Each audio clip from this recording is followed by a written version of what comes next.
নমস্কার বন্ধুরা, আমার চ্যানেল চৌধুরীমারা অ্যাস্ট্রোলজিতে আপনাদেরকে অনেক অনেক স্বাগতম। আশা করি সবাই ভালো আছেন, সুস্থ আছেন। আমার বাউমনির চরণে, আমার গুরুর চরণে প্রণাম জানিয়ে আজকে আলোচনা শুরু করছি।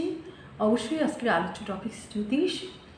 তো আজকে আমি কালপুরুষের সপ্তম রাশি অর্থাৎ তুলা রাশির যে এই আগামী এক বছর অর্থাৎ এই যে রিসেন্ট দেবগুরু বৃহস্পতি স্থান পরিবর্তন করলো। আমরা জানি গত 15ই মে বৃষ রাশি থেকে কিন্তু মিথুন রাশি থেকে গোচর করলেন দেবগুরু বৃহস্পতি। এই পরিপ্রেক্ষিতে তুলা রাশির জাতক জাতিকারা কী ধরনের রেজাল্ট পেতে চলছেন, কীভাবে তাদের জীবনের উপরে প্রভাব পড়বে, এই নিয়ে আমার আলোচনা। তো তুলা রাশি মানে কিন্তু শুক্রের দ্বারা পরিচালিত রাশি, শুক্র দ্বারা প্রভাবিত রাশি, বায়ুতত্ত্বের রাশি, এবং বৃহস্পতি তাদের কিন্তু ষষ্ঠ ঘরের অধিপতি অর্থাৎ ষষ্ঠেশ। সে কিন্তু চলে যাচ্ছে তার নবম গ্রহে অর্থাৎ মিথুন রাশিতে। গত এক বছর সে ছিল বৃষ রাশিতে, তার অষ্টম ঘরে। সেই পরিপ্রেক্ষিতে আমরা লক্ষ্য করেছি অষ্টম ঘরে ষষ্ঠপতি যাওয়ার ফলে কেউ কেউ বলছে বিপরীত রাজযোগের সৃষ্টি হয়েছে, কিন্তু বাস্তবে কিন্তু বৃহস্পতি নিজে যেহেতু মানে আকাশ তত্ত্বের কারক, বায়ুতত্ত্বের কারক, এবং বৃষ রাশি কিন্তু পৃথ্বীতত্ত্বের কারক, এবং দেবগুরু এবং দৈত্যগুরুর মধ্যে কিন্তু সম্পর্ক খুব একটা মধুর নয়। আমরা জানি নৈসর্গিক শত্রুতার সম্পর্ক আমাদের জ্যোতিষশাস্ত্রে কিন্তু মানা হয়ে থাকে। সুতরাং এই অষ্টম ঘরে বসে কিন্তু ষষ্ঠেশ আপনার অষ্টম ঘরে বসে গত এক বছর ধরে বলুন অনেকটাই ট্রাবলসের মধ্যে, কষ্টের মধ্যে দিয়ে কিন্তু আপনাদেরকে অনেক রকম সমস্যা আপনাদের জীবনে এসছে। অষ্টম ঘর আমরা জানি সাডেন, হঠাৎ কোনো কিছু ঘটে যাওয়া, এ ধরনের কিছু দুর্ঘটনায় বলুন বা এ ধরনের সমস্যা কিন্তু আপনাদের জীবনে এসেছে, লস, হানি ইত্যাদি ইত্যাদি। এবং এই যে বৃহস্পতি আমরা যে মুভমেন্ট করছে, যে গতি, এটাকে বলছে বৃহস্পতির এই গতিকে অতিচারী গতি হিসাবে ধরা হচ্ছে, কারণ এক বছরের মধ্যে তিনি কিন্তু 3বার রাশি পরিবর্তন করছে। সাধারণত কিন্তু বৃহস্পতি এক বছরে একবার রাশি পরিবর্তন করেন, কিন্তু এই বছর এই যে 2025-এ কিন্তু সে একবার বৃষ থেকে মিথুন থেকে আবার সে কর্কটে আসবে অক্টোবর মাসে, আবার 5 ডিসেম্বর রেট্রোগেট অবস্থা সে আবার কিন্তু মিথুনে চলে যাবে। এইভাবে কিন্তু সে তিনবার তার ঘর পরিবর্তন করছে। এই যে অতিচারী মুভমেন্ট, অর্থাৎ তিনি যে গতিতে গোচর করেন, তার যা গতি, সেই গতি থেকে কিন্তু ফাস্ট তিনি মুভ করছেন, মুভমেন্ট, সেই জন্য তার এই গতিটাকে অতিচারী বলা হয়েছে। তার মানে তার চলনটা মানে স্পিডটা ফাস্ট হচ্ছে। সেক্ষেত্রে কিন্তু আমরা অতীত ইতিহাসকে যদি অ্যানালাইসিস করি বা পর্যালোচনা করি, আমরা লক্ষ্য করব আমরা দ্বিতীয় বিশ্বযুদ্ধের সময়ে কিন্তু এরকম পরিস্থিতি হয়েছিল। আবার করোনাকালীন সময়ে 2018 থেকে 22 কিন্তু বৃহস্পতির অতিচারী মুভমেন্ট ছিল। এবং আমাদের মানে হিন্দু মাইথোলজি অনুযায়ী কিন্তু বৃহস্পতির এই অতিচারী অবস্থা আমরা কুরুক্ষেত্রের যুদ্ধ অর্থাৎ মহাভারতের যুদ্ধের সময় কিন্তু এই অতিচারী গতি বৃহস্পতির দেখা গিয়েছিল। সুতরাং তখনও কিন্তু এক একটা বিপর্যয়, এক একটা হিংসা পৃথিবীর বুকে ঘটেছে, এবারও আমরা দেখছি। এবং সেই গতিটা কিন্তু 2025 থেকে আরম্ভ করে 2033 অবধি থাকবে। সুতরাং এই সময়টা কিন্তু শুধু ব্যক্তি জীবনে নয়, সামাজিক জীবন বলুন, প্রাকৃতিক জীবন বলুন, রাজনৈতিক জীবন বলুন, গোটা পৃথিবীর পরিপ্রেক্ষিতে কিন্তু একটা ডিজাস্টার বা একটা কিছু নেগেটিভ কোনো কিছু ধ্বংসাত্মক কোনো জিনিস কিন্তু মানে ভগবান না করে ঘটুক, এ ধরনের কিছু কিন্তু ইঙ্গিত আমরা ইতিহাস কিন্তু তাই বলছি। সুতরাং এই যে অতি স্পিডে বৃহস্পতি মুভমেন্ট করছে, তার ফলে আমরা যে কাজটা এক বছরে পাবো পাওয়ার যে ফলটা আমরা আশা করি সেটা কিন্তু 1 মাসে পেয়ে যাব। তার মানে গাড়ি যখন অতি স্পিডে চলে তখন সে গন্তব্যে তাড়াতাড়ি পৌঁছে যায়, কিন্তু রিস্ক থেকে যায় এটাই, রাস্তায় কিন্তু দুর্ঘটনা হতে পারে। অতি তাড়াতাড়ি যাওয়ার ফলে, অতি স্পিড হওয়ার ফলে কিন্তু হোঁচট খেয়ে পড়ে যাওয়ার সম্ভাবনা থাকছে। সেই ক্ষেত্রে কিন্তু এটাই কিন্তু একটা রিস্ক থাকা যায় বৃহস্পতির এই অতিচারী মুভমেন্ট। সেই যাই হোক, সেটা প্রত্যেক রাশির ক্ষেত্রেই প্রযোজ্য, শুধু তুলা রাশির ক্ষেত্রে নয়। এটা প্রত্যেকটা কি বলবো পৃথিবীবাসীর উপর, এমনকি সৌরজগতের অন্যান্য গ্রহগুলির উপর সর্বত্রই কিন্তু এই প্রভাবে কিন্তু প্রভাবিত হব আমরা, হতে বাধ্য। সুতরাং দেখা যাক আমাদের ঈশ্বর গুরুদেব দেবগুরু আমাদের কি আমাদের ভাগ্যে লিখেছেন বা কী কী উপায় আমরা করতে পারি। বৃহস্পতি, যদি তুলা রাশির কথা বিবেচনা করি, তুলা রাশি শুক্রের রাশি, আর বৃহস্পতি হলো দেবগুরু বৃহস্পতি, সে আপনার নবমভাবে অবস্থান করছে। বৃহস্পতি যেহেতু একটা ন্যাচারাল বেনিফিক প্ল্যানেট, এটা নৈসর্গিক একটা শুভ গ্রহ, শত্রু সঙ্গেও কিন্তু এই গ্রহ তার যখন সে আন্তরিক হয়ে কোনো কিছু করে তার শত্রুপক্ষ থেকে, সে কিন্তু তাকে তার আশীর্বাদ থেকে বঞ্চিত করে না। সেটাই কিন্তু গুরুর বৈশিষ্ট্য, এই দেবগুরুর বৈশিষ্ট্য। অন্যান্য প্ল্যানেটের থেকে তার কিন্তু শত্রুও কিন্তু যে শত্রুকে কিন্তু তার ফল থেকে বঞ্চিত করে না, সেটাই দেবগুরুর। কারণ তার দৃষ্টি বলছে অমৃত সম, বলা হচ্ছে আমাদের জ্যোতিষশাস্ত্রে, তার অবস্থান, তার দৃষ্টি মানুষ জীবনের উপর সবসময় কল্যাণের ধারা নিয়ে এসেছে, কল্যাণের ধারায় প্রবাহিত করেছে মানব সভ্যতাকে, মানুষের জীবনকে শান্ত করেছে, স্নিগ্ধ করেছে, শান্তিময় করেছে। তিনিই হলেন বৃহস্পতি, তিনিই হলেন গুরু। গুরু বলতে আমরা এখানে আমার পিতাকে আমরা বলতে পারি, কারণ 9th হাউস বাবাকে, আমাদের পিতাকে বোঝায়। নবম ঘর বাবা ঘর, নবম ঘর আমাদের ভাগ্যের ঘর, এবং নবম ঘর আমাদের গুরু। সুতরাং এখানে কিন্তু গুরুর সঙ্গে পিতাকে তুলনা করা হয়েছে, আমরা কিন্তু সেটা বুঝতে হবে। যদিও এখানে তুলা রাশির ক্ষেত্রে কিন্তু ষষ্ঠেশ এবং তৃতীয় ঘরের অধিপতি, তা সত্ত্বেও কিন্তু আমরা দেখব যে এখানে কিন্তু ভালো ফল দেবে, সেটাই আমরা আশা করতে পারি। প্রথম কোথায় যাচ্ছে? নবম ঘরে যাওয়ার বসে সে কিন্তু ভাগ্যের উত্থান, আমার নবম ঘর আমার ভাগ্যস্থান, সেক্ষেত্রে কিন্তু ভাগ্যের যে বিপর্যয়, ভাগ্যের যে হানি, সেটা থেকে কিন্তু আমরা আশা করতে পারি তুলা রাশির জাতক জাতিকাকে রক্ষা করবে। এখানে বসে সে বাবার সঙ্গে যদি আপনি আপনার সম্পর্ক ভালো রাখুন, সেক্ষেত্রে কিন্তু মানে দেবগুরু আমাদেরকে বাধ্য হবে যে শুভ ফল প্রদান করতে। সে বাধ্য হবে যদি আপনি ধর্মপরায়ণ হন, আপনি নৈতিক হন, আপনি একটা আদর্শমান মানুষ হন, আপনাকে বাধ্য হবে কিন্তু শুভ ফল, আপনার ভাগ্যোদয় ঘটাতে, আপনাকে ভাগ্যের দরজাটি খুলে দিতে তিনি কিন্তু বাধ্য হবেন, সেটা বলাই বাহুল্য। সে কিন্তু এখানে বসে দৃষ্টি দিচ্ছে আপনার রাশিতে। সুতরাং আপনার মধ্যে, আপনার ব্যক্তিত্বের মধ্যে একটা কিন্তু একটা ভীষণ পিউরিটি, আপনার কথা, আপনার মাধুর্য, সব কিছুর মধ্যে কিন্তু একটা গ্ল্যামার বলুন, একটা আলাদা একটা ঔজ্জ্বল্য বলুন, একটা নিয়ে আসবে। কারণ বৃহস্পতি আমরা জানি যে স্থানে দৃষ্টি দেয় সেই জানকে প্রসারিত করে, এক্সপেনশন করে। এবং মিথুন রাশি কিন্তু বায়ুতত্ত্বের রাশি, এবং বৃহস্পতিও কিন্তু আকাশতত্ত্বের। সুতরাং এখানে কিন্তু বৃহস্পতি এবং বুধ কিন্তু সমগ্রহ, এখানে কিন্তু না মিত্র না শত্রু, এখানে কিন্তু তারা সম। সুতরাং এখানে বসে আশা করা যায় ভালো ফল দেবে, এবং উভয়েরই কিন্তু বায়ুতত্ত্ব, এই দিকটাও কিন্তু মাথায় রাখতে হবে। সুতরাং যারা আপনারা কমিউনিকেশনের সঙ্গে যুক্ত কোনো কাজ, ব্যবসা করুন কিংবা চাকরিতে আছেন, কিংবা যারা ইনফরমেশন টেকনোলজির সঙ্গে যুক্ত, যারা ট্রাভেলিং এজেন্সির সঙ্গে যুক্ত, ট্রান্সপোর্টের সঙ্গে বিজনেস করেন, ট্রান্সপোর্টের কোনো চাকরি কিংবা ব্যবসা করেন, এবং কমিউনিকেশনের সঙ্গে যুক্ত, ইনফরমেশন টেকনোলজির সঙ্গে যুক্ত, তাদের ক্ষেত্রে কিন্তু অত্যন্ত ভালো। কারণ আমরা এটা 3rd হাউস আমরা জানি কমিউনিকেশনের ঘর, এবং এটা বায়ুতত্ত্বের ঘর। সুতরাং আমরা কিন্তু এই ঘরে বসে বৃহস্পতি ভালো রেজাল্ট দেবে, এটা আশা করতেই পারি। আপনার ফার্স্টে হচ্ছে দৃষ্টি দেওয়ার ফলে আপনার ব্যক্তিত্বের মধ্যে কিন্তু একটা পরিবর্তন আসবে, আপনার কথার মধ্যে কিন্তু একটা পবিত্রতা আসবে, একটা যে কর্কশ রুক্ষ কথাবার্তা আপনি হঠাৎ দেখবেন আপনি নিজের মধ্যে কিন্তু এই চেঞ্জটা লক্ষ্য করবেন।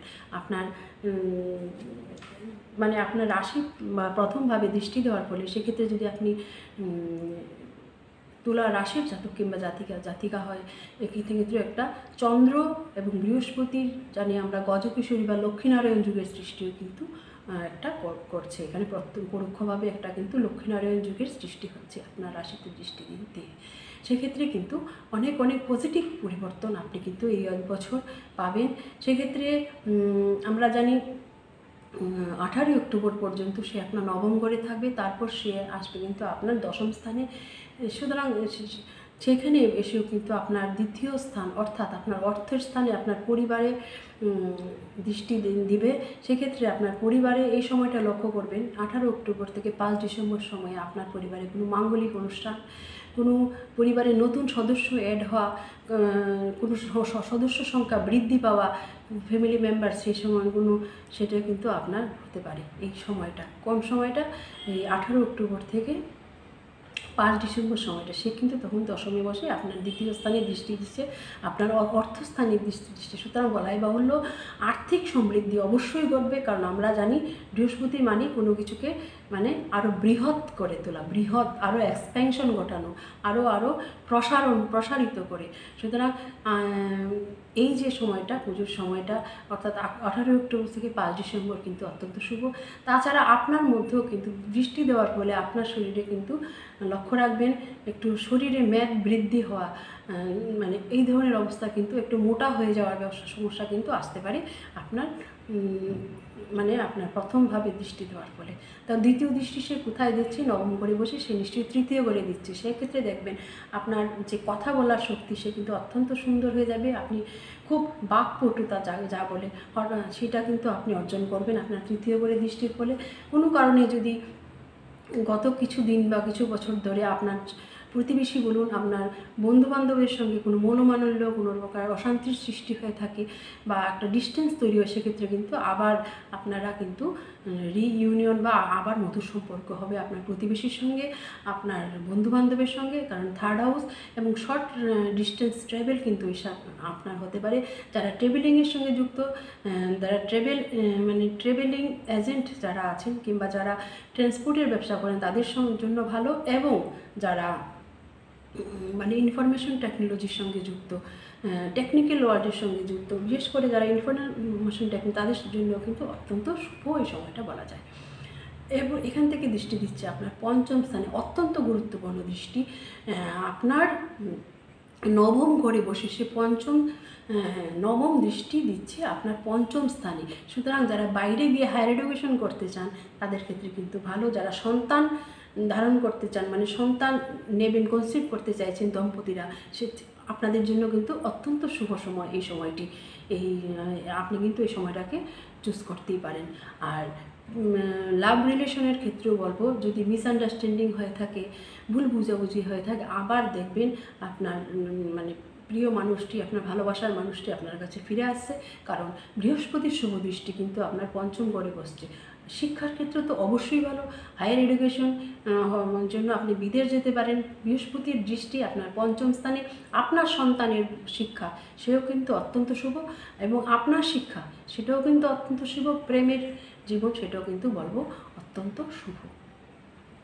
এই যে মাঝখানে একটা মাস কিন্তু আমি বললাম যে 18 অক্টোবর থেকে 5 ডিসেম্বর সে কিন্তু আপনার দশমভাবে থাকছে। দশমভাবে থেকে সে কিন্তু আপনার দ্বিতীয় স্থানে দৃষ্টি দিচ্ছে, সেটা ধনাগম, পরিবারের সঙ্গে বন্ডিং এবং পরিবারে কোনো শুভ অনুষ্ঠান, এবং চতুর্থ স্থানে দৃষ্টি দিচ্ছে এই দুটো মাস। কারণ আমরা জানি বৃহস্পতি এবার 3 বার কিন্তু ঘর চেঞ্জ করছে এই বছর, একটি বছরের মধ্যে, যা কিন্তু অতিচারী গতির ফলে কিন্তু আমরা দেখতে পাচ্ছি। সেক্ষেত্রে চতুর্থ স্থানে দৃষ্টি দেওয়ার পরে মায়ের সঙ্গে আবার সুসম্পর্ক স্থাপন হবে, মায়ের সঙ্গে কোনো ভুল বুঝাবুঝি হয়ে থাকলে সেটা মিটে যাবে, কারণ সে কী করছে, সে কিন্তু আপনার চতুর্থ ঘর অর্থাৎ মায়ের ঘর সেখানে দৃষ্টি দিচ্ছে। প্রপার্টির ক্ষেত্রে কোনো যে ডিসপিউট সৃষ্টি হয়ে থাকে সেক্ষেত্রে কিন্তু সেই ঝামেলা মিটে যাওয়ার সম্ভাবনা সেটা কিন্তু দেখাচ্ছে। চতুর্থ নতুন প্রপার্টি এই সময় আপনি নিতে পারেন, কোনো ফ্ল্যাট কিংবা গাড়ি আপনি ক্রয় করতে পারেন, বা আপনার শখের জিনিসটি একটা স্কুটার, বাইক হতে পারে, একটা সাইকেল হতে পারে, যার যেরকম সামর্থ্য সেই অনুযায়ী তার ছোটো ছোটো ইচ্ছা পূর্তির কিন্তু ওই সময় দেখাচ্ছে। যেহেতু চতুর্থ ঘর সুখের স্থান, বাড়ি ঘরে আমার বাড়ি, আমার বাসস্থান, আবার লিভিং রুম, আমার বেডরুম, ওই ক্ষেত্রে কিন্তু কোনো প্রকার নতুন করে আপনি ঘরটিকে আবার সুন্দর করে ইন্টেরিয়র করলেন, ইত্যাদি ইত্যাদি করলেন, এই ধরনের কিন্তু একটা ব্যাপার থাকছে এই সময়টা। কখন এই আপনার পুজো 18 অক্টোবর থেকে 5 ডিসেম্বর অবধি সময়টা। তারপর আবার কিন্তু বৃহস্পতি আবার রেট্রোগেট অবস্থায় কোথায় ফিরে যাচ্ছে, আবার আপনার দশম থেকে আবার পিছন ফিরে কিন্তু আপনার নবমী চলে যাচ্ছে। আমরা জানি যে এরা গ্রহরা এন্টি ক্লকওয়াইজ ঘোরে, কিন্তু যখন রেট্রোগেট অবস্থায় ঘুরে, বক্রি অবস্থায় ঘুরে, তারা কিন্তু ঘড়ির কাঁটার মানে দিকে ঘুরে, অর্থাৎ ক্লকওয়াইজ তারা কিন্তু ঘুরে, তখন কিন্তু এরা বক্রি অবস্থায় যায়। তাই এরা আবার ফিরে যাচ্ছে কোথায়, নবম ঘরে, সেখানে বসে কিন্তু আবার যে সমস্যাগুলো এতদিন সমাধান হচ্ছিল না, কারণ সে তো এতদিন এই ঘরে ছিল না, আপনার ভাগ্যস্থানে, সে আপনার ভাগ্যের কোন জায়গাটায় একটু খামতি আছে, সে ভালো করে সে পরিস্থিতিটা বুঝে আবার সেই পরিস্থিতিটার সঙ্গে একটু নিজেকে মানে যেহেতু সে পরিস্থিতিটার সঙ্গে পরিচিত, আপনার সমস্যাগুলো সে অলরেডি জানেন, সুতরাং যে জায়গাগুলোতে ত্রুটি ছিল, ডিসপিউট ছিল, সেগুলো কিন্তু হবে। সেখানে বসে আমরা জানি বৃহস্পতি চতুর্থ না আগে বৃহস্পতির কিন্তু আপনার দশম স্থানে বসে কিন্তু আপনার নবম দৃষ্টি সে কিন্তু আপনার ষষ্ঠ স্থানে দিচ্ছে। সেক্ষেত্রে কিন্তু বলবো চাকরি, যারা চাকরির ক্ষেত্রে ট্রান্সফার চাইছেন, পদোন্নতি চাইছেন, সেটা অত্যন্ত পজিটিভ। যারা বিদেশে যেতে চাইছেন তাদেরও কিন্তু মনোকামনা পূর্ণ হবে বলা চলে, সেক্ষেত্রে কিন্তু অত্যন্ত শুভ এবং অত্যন্ত ভালো এই বৃহস্পতির গোচর আপনাদের জন্য আশা করা যায়। ষষ্ঠে হওয়া সত্ত্বেও আপনি যদি কর্মঠ হন, আপনি যদি পরিশ্রমী হন এবং আপনি যদি সৎ হন, বৃহস্পতি কিন্তু কাউকে বঞ্চিত করেন না। কারণ তিনি ন্যাচারাল বেনিফিক মানে হিতকারী প্ল্যানেট। আমরা জানি নৈসর্গিক শুভ গ্রহ, অত্যন্ত শুভ গ্রহ। কারণ আমরা সোলার সিস্টেমকে যদি অ্যানালাইসিস করি, দেখব সমস্ত কিছু খারাপ যা কিছু আছে, নেগেটিভিটি আছে, পৃথিবীকে সে মানে অস্তিত্ব রক্ষার জন্য, সৌরজগতের যদি আমরা অস্তিত্ব রক্ষার জন্য সব কিছু কিন্তু নিজের মধ্যে সে অ্যাবজর্ব করে নেয়। সেই হলো দেবগুরু বৃহস্পতি। সে কিন্তু গুরু, সে কিন্তু আমাদের পিতা, সে কিন্তু আমাদের ভাগ্যের দেবতা। সুতরাং আমরা কালপুরুষের ছকে আমরা জানি যে 12টি ঘরের মধ্যে নবম ঘর কিন্তু বৃহস্পতিকে দেওয়া হয়েছে। সুতরাং ভাগ্য, আমাদের গুড লাক, আমাদের ফরচুন, তার অধিপতি কিন্তু বৃহস্পতি। সুতরাং বৃহস্পতির এই পজিটিভিটি আপনার জীবনে আসুক। আশা করি সমস্ত পজিটিভ দিকগুলো আসবে, কিছু কিছু নেগেটিভ দিক যদি থেকে থাকে, অবশ্যই আমরা আমাদের ভালো কর্মের দ্বারা, ভালো আচরণের দ্বারা সেই পজিটিভিটিগুলো কিন্তু আমাদের নিজের জীবনে আনার চেষ্টা করব। বাবার সঙ্গে বন্ডিং ভালো রাখবো, বাবার সঙ্গে কোনো প্রকার ডিসপিউটে যাব না, তর্কে যাব না, আর্গতে যাব না। সেক্ষেত্রে কিন্তু আপনার বৃহস্পতি অত্যন্ত ভালো ফল প্রদান করবে। আর সেক্ষেত্রে যদি আপনি আর্গ করেন, গুরুজনদের সম্মান না করেন, সেক্ষেত্রে কিন্তু নেগেটিভ ফল দিতে কিন্তু বৃহস্পতি বাধ্য হবে। সেক্ষেত্রে যদি ষষ্ঠেশ আছে, সে কিন্তু রোগ, রিপু, ঋণের কারক গ্রহ, আপনার ঘরের অধিপতি। সেক্ষেত্রে কিন্তু নেগেটিভ দিকগুলো, কোনো অসুখ বিসুখ হতে পারে, কিংবা কোনো ঋণ ধার নেওয়া, এই ধরনের কোনো নেগেটিভ পরিস্থিতি কিন্তু আপনি শিকার হতে পারেন। সেক্ষেত্রে অবশ্যই বলবো আপনার বার্থ চার্টে যদি বৃহস্পতি শুভ হয় এবং আপনার অ্যাটিটিউড, আপনার দৃষ্টিভঙ্গি যদি স্বচ্ছতা থাকে, সততা থাকে, অবশ্যই বৃহস্পতি আপনাকে কিন্তু পজিটিভ রেজাল্ট দেবে।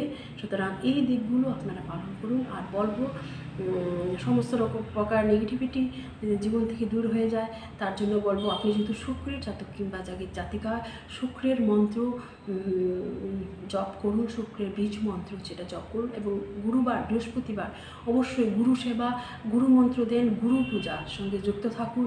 অবশ্যই গুরুর আশীর্বাদ, পিতাকে যথাযথ সম্মান করুন। প্রত্যেক দিন যদি প্রয়োজন হয় পায়ে ধরে প্রণাম করবেন, চরণ স্পর্শ করবেন ঘুম থেকে উঠে, সেটা কিন্তু অত্যন্ত শুভ।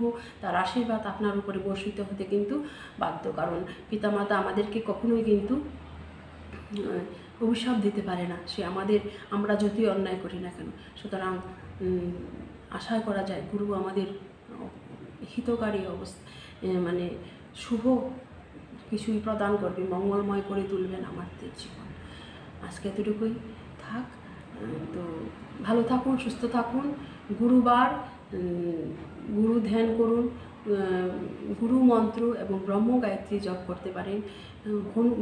বৃহস্পতিবার কোনো দেবালয়ে গিয়ে কোনো গোশালায় গোখাদ্য বা গরুর সেবা, গোসেবা, গোমাতার সেবা করলে কিন্তু বৃহস্পতি মহারাজ খুব মানুষের প্রতি সদয় হয়।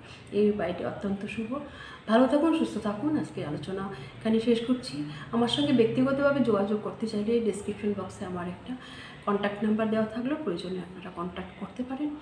তো আর আমার সমস্ত দর্শক বন্ধু এবং আমার পরিবারের সদস্যদের আমার আন্তরিক ধন্যবাদ। আপনারা ভালো থাকুন, সুস্থ থাকুন, জীবনের সমস্ত মনস্কামনা আপনাদের পূর্ণ হোক।